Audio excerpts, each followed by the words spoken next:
hu aha hu aha.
min yaumina haja ila yaumil zada.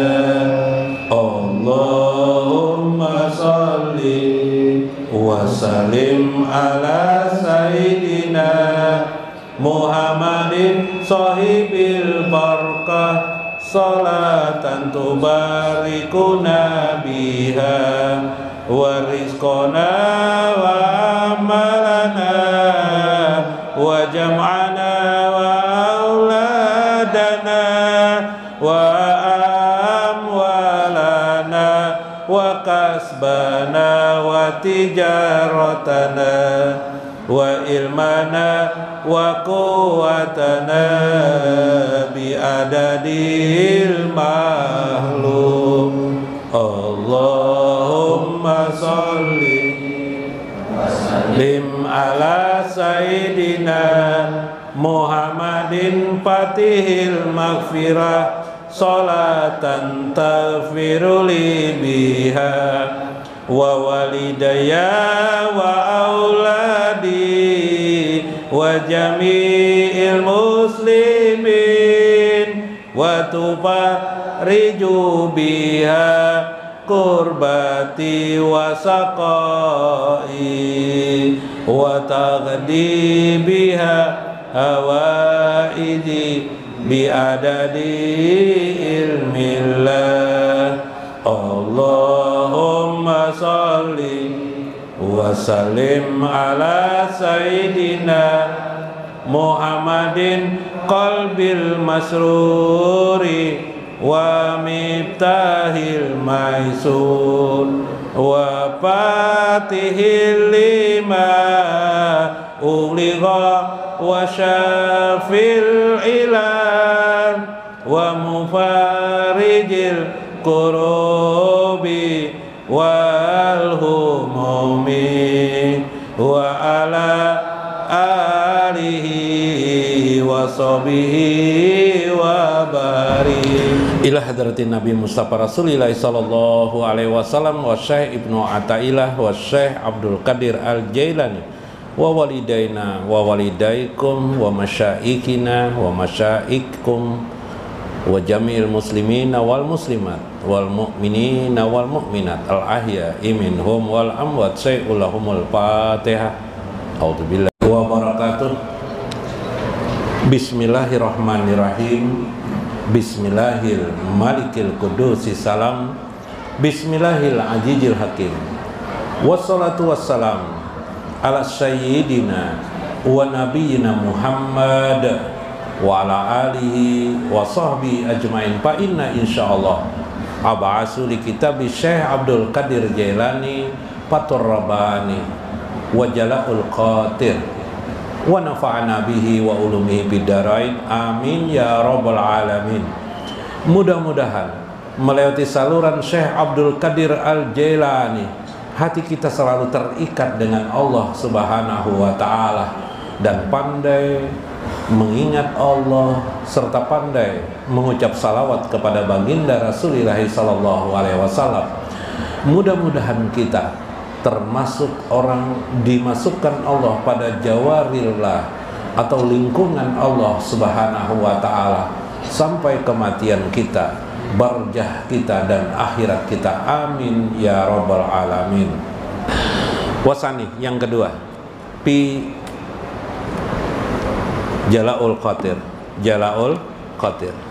Dalam Jala'ul Qatir Syekh mengingatkan minggu kemarin, Syekh mengingatkan tentang bagaimana yuhyal ardo ba'da mautiha bil ghaisi.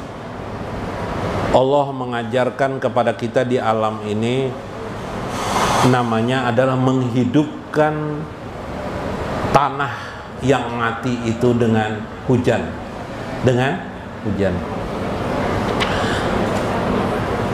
Anda mungkin pernah ke Saudi Arabia, paling tidak di TV lah melihat, ya kan? Di TV pernah melihat ke Saudi Arabia atau daerah-daerah timur. Itu gersang, itu pasir aja itu. Kalau melihat di Indonesia, jadi bahasa lainnya kalau di Timur Tengah tuh gundul, orang gundul. Kalau di Banjarmasin atau di Indonesia itu subur tanahnya. Kenapa di Indonesia itu subur? Salah satu yang pokok itu adalah bilqais, namanya bilqais, hujan yang turun.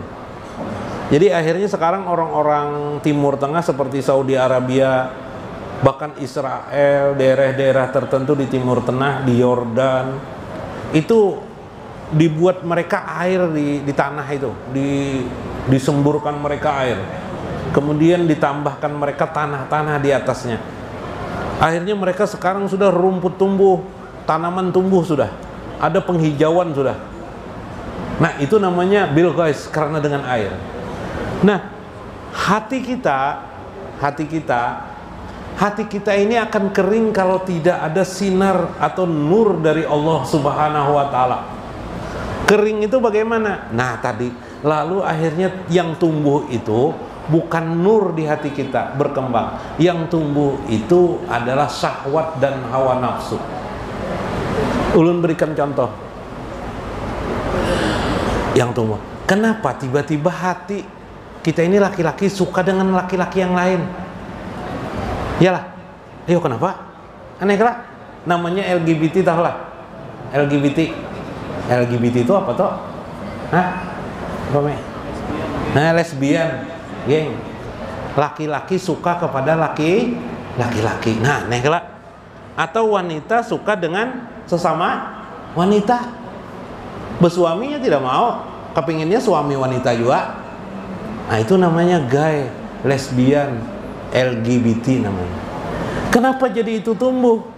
Karena hatinya tidak disirami dengan asupan nur Allah Subhanahu wa Ta'ala. Zikir Allah sering disimbur dengan itu, disirami Allah, la ilaha illallah, Allah, baca salawat, zikir hari-hari, dekatkan diri dengan Allah.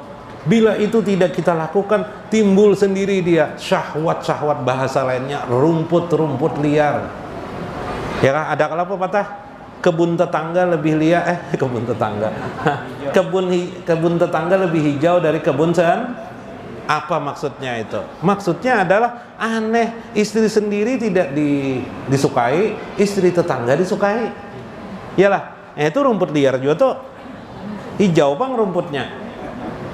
Nah, iyalah. Nah, jadi bahaya itu. Kenapa seperti itu? Hati-hati, siram dengan baik, pelihara hati kita supaya tidak tumbuh yang aneh-aneh.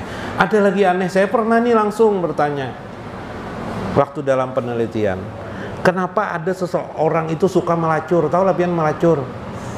Melacur itu apa? Pak Des, bahasa Indonesianya melacur juga ya? Sama ya, melacur ya? Melacur juga lah. Nah, Pak Des anda suka melacur, anda suka lah, anda lah. Gaya Pak Des lah. Kata saya lebih baik kamu beristri aja, lebih dari 1, 2K, 3K kalau ada kemampuannya. Apa katanya? Tidak enak katanya. Kenapa? Saya ini suka berganti-ganti pasangan katanya. Nah, aneh lah. Penyakit enggak itu? Penyakit yang di hati timbul sendiri.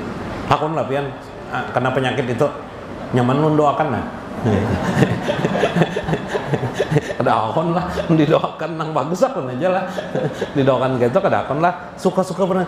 Jadi dia tidak puas dengan pasangannya sendiri. Jadi kalau kawinnya 2 atau 3 aja, nanti bosan lagi jadinya. Jadi kalau melacur tiap hari jadi enak jadinya. Nah, aneh lah. Subhanallah. Ayo biar ngeri kelak.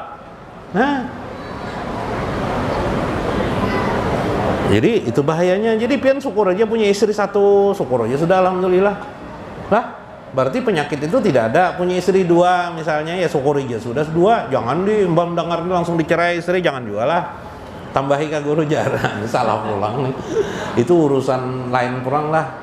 Urusan seperti itu sebenarnya bukan urusan agama, urusan pribadi masing-masing. Urusan agama yang mana nih? Mengajak orang supaya dekat kepada Allah Subhanahu wa Ta'ala, itu urusan agama. Nah, bila itu tumbuh.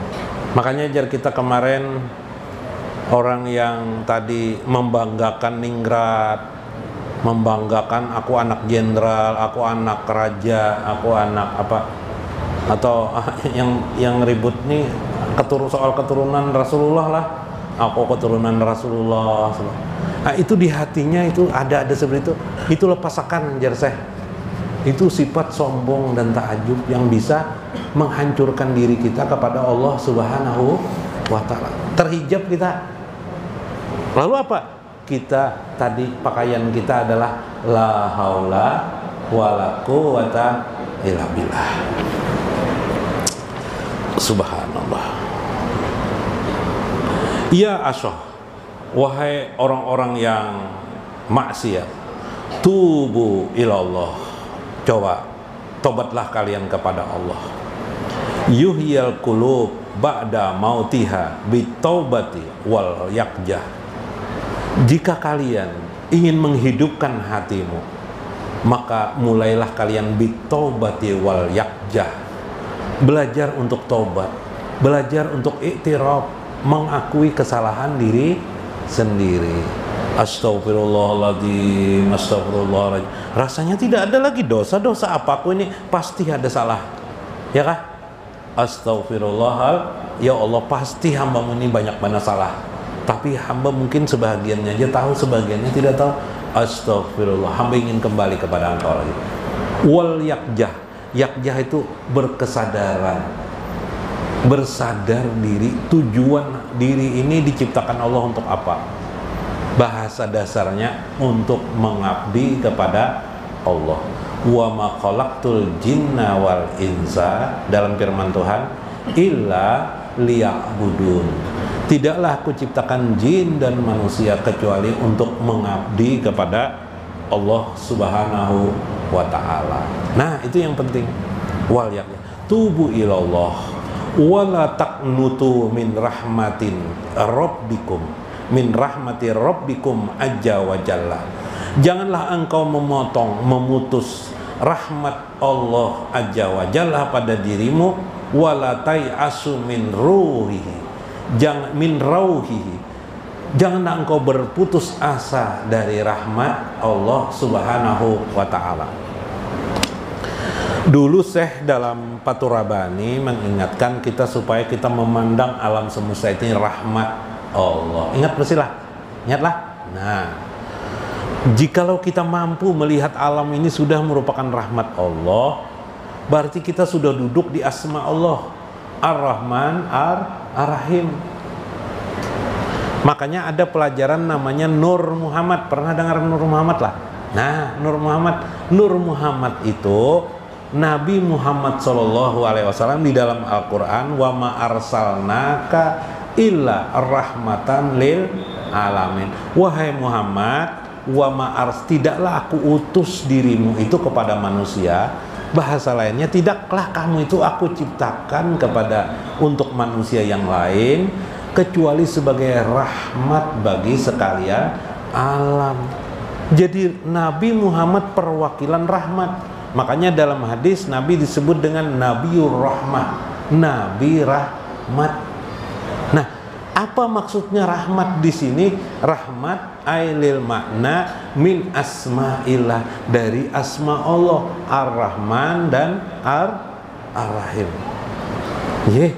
Maka dalam pelajaran Nur Muhammad, alam semesta ini Nur Muhammad, gitu kan pelajarannya, enggak? Asal kejadian adalah Nur Muhammad, betul itu. Kita ini tanpa karena rahmat Allah, enggak ada yang lahir kita ini. Jadi kalau kita ini punya anak ada yang 5, 7, itu bukan karena kehebatan kita, bukan, atau kehebatan istri kita, tidak, atau karena hebatnya ya istri kita misalnya, enggak, semata-mata karena rahmat Allah. Bahkan kata Rasulullah, orang nanti di akhirat dimasukkan ke dalam surga illa birahmatillah, kecuali dengan rahmat Allah Subhanahu wa Ta'ala. Nah, siapa yang jauh dari rahmat Allah ini? Orang yang sombong, orang yang angkuh, la yadkhulul jannah, tidak akan pernah bisa masuk ke dalam surga. La yadkhulul jannah man fi qalbihi, orang yang di dalam hatinya kibriyai, orang yang riya, orang yang mempamer-pamerkan kehebatan-kehebatannya. Oh, aku kan keturunan ningrat, Oh, aku kan keturunan orang Banjar. Oh, aku kan keturunan siapa? Nah, Rasulullah misalnya. Ya kah? Oi, hati-hati kalau ketulahan dengan aku. Nah, enggak boleh tuh. Ya kah? Kenapa tidak boleh? Kenapa tidak boleh? Aku kan keturunan kiai, enggak boleh juga. Aku kan kiai pun tidak boleh juga. Hati-hati ketulahan. Aku tuan guru, enggak boleh sombong dengan aku lah. Hati-hati kalau ketulahan kamu. Masya Allah. Jauh dari rahmat Allah. Nah, ini orang Nur Muhammad tuh kayak apa Nur Muhammad mimiknya? Oh, rahmat Allah. Oh, rahmat Allah. Oh, semuaan manusia ini rahmat Allah. Oh, diriku adalah bagian daripada rahmat Allah Subhanahu wa ta'ala. Maka janganlah kita berputus asa juga. Kenapa? Karena orang putus asa itu tidak lagi melihat ada rahmat Allah. Adalah dia melihat rahmat Allah. Tidak ada lagi rasa-rasanya karena Juleha memutus cintanya. Waduh. Ih Palui sakit hati Palui. Padahal sayang bener Palui dengan Juleha.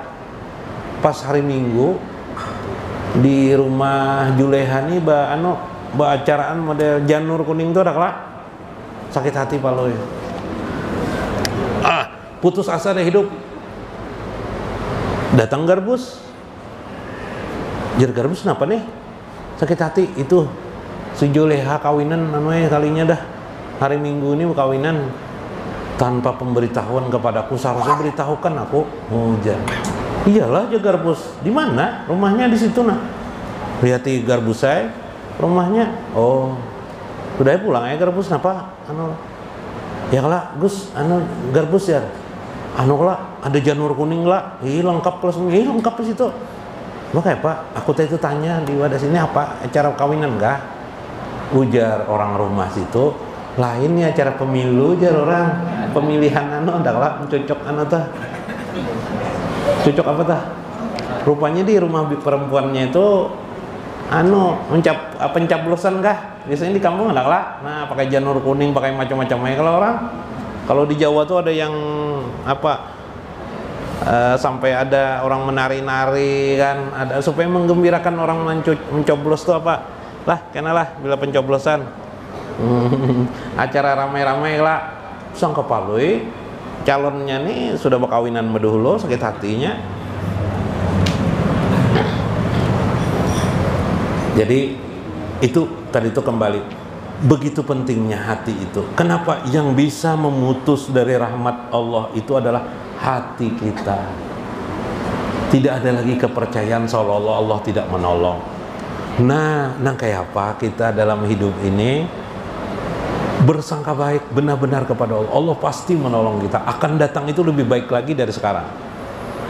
Allah menyambungkan hajat kita. Jadi yang sudah kena stroke, uluni guru sudah stroke, tidak ada lagi harapan hidup. Wah ada. Tidak boleh. Itu memutus rahmat Allah. Berpikir sudah gampang bagi Allah. Jangankan menormalkan tubuh kita menjadi sempurna kembali, ya kah? Bahkan Allah sanggup menciptakan dari tidak ada menjadi ada. Apa masalahnya, ya kah? Nah, perempuan ulun guru janda sudah umur ulun 50 tahun, siapa lagi yang mau dengan ulun? Belum tentu. Iyalah Pades. Nah nang umur laki 60 ndak ada lagi perempuan yang mau dengan saya guru. Belum percayalah atas rahmat Allah. Yang penting jangan dipikirkan itu, ya kah? Yang dipentingkan adalah bersangka baik kepada Allah. Yang dipikirkan adalah rahmat Allah meliputi diri, dan pandang sekalian alam ini sebagai rahmat Allah aja wajalah. Bila kita bisa memandang alam semesta ini rahmat Allah, berarti kita dekat dengan Allah. Dekat dalam bidang apa? Namanya bi asma'illah. Di atas asma Allah ada lagi namanya sifat Allah. Nanti yang kudratnya itu sifat Allah tuh. Kalau rahmatnya adalah asma Allah. Ya mauti, wahai orang-orang, ya mautil qulubi, wahai orang-orang yang mati hatinya, dumu ala jikri rabbikum, seyogianya lah kamu melajimkan, mendawamkan, continue aja orang sekarang, Zikrullah, mengingat Allah, wa tilawati kitabihi, membaca kitab Al-Quran, wa sunnati nabiyhi, atau membaca kitab-kitab hadis. Yang paling utama dumu bizikrillah, mengingat Allah. Sudah belajar kalau kita, karena bagian lain kita tambahkan lagi tentang mengingat Allah Subhanahu wa ta'ala. Itulah cara meminta ampun, menghidupkan hati yang mati nih, ya kah? Meminta ampun, habis minta ampun berkesadaran dengan ilmu, pelajari ilmu Allah, ya kah? Ilmu Allah, pelajar terus ilmu Allah sampai ke mati kita. Ketiga, dumu bizikrikum, berterus-terusan mengingat Allah sambil suhud memandang alam semesta ini sebagai rahmat Allah Subhanahu wa ta'ala. Bagaimana caranya? Nah, rahmat Allah itu namanya mengisi hati. Karena kalau kita tidak ada hati lagi berbahaya. Ada anggota dewan ya. Ada orang transplantasi hati kah? Membaiki hati, mau mengganti hati. Wah, Japalui hati sekarang Japalui bisa diganti. Donor hati kan namanya sekarang. Nah, ada donor hati. Wah, kenapa lu jar garbus sih? Andaikan aku jar mengganti hati jar. Ujar Paloi, aku nangku cari jar hati anggota dewan aja jar. Oh, kenapa aja anggota dewan ya? Soalnya jar anggota dewan tuh kebanyakan jar tidak pakai hatinya, jadi hatinya bersih, hatinya tidak dipakai ya Paloi. Nguyak mana Paloi ini. Lah, waktu dipilih aja, nak dipilih aja baru ya lah. Iyalah, habis dipilih Bang, ini pihak lah. Nah, ndak ada ke masyarakat ya lah. Berarti ya Paloi hatinya tidak dipakai-pakai itu. Nah, tapi bukan itulah, tidak. Cuma maksudnya bagaimana kita melihat orang yang sudah memiliki hati, dia akan baik. Kalau dia kaya, hatinya jadi pemurah kepada orang, sayang kepada makhluk, bukan pembenci. Ya lah. Kalau dia tidak punya uang, dia senyum bersangka baik selalu kepada manusia. Nah, itu orang yang hatinya sudah hidup ternyata. Mudah-mudahan bermanfaat, mudah-mudahan dapat makna kita di dalamnya. Ulun minta ridho, minta maaf atas segala kekurangan ulun dan kesalahan ulun. Wallahul muwaffiq ila aqwamit thoriq. Assalamualaikum warahmatullahi wabarakatuh.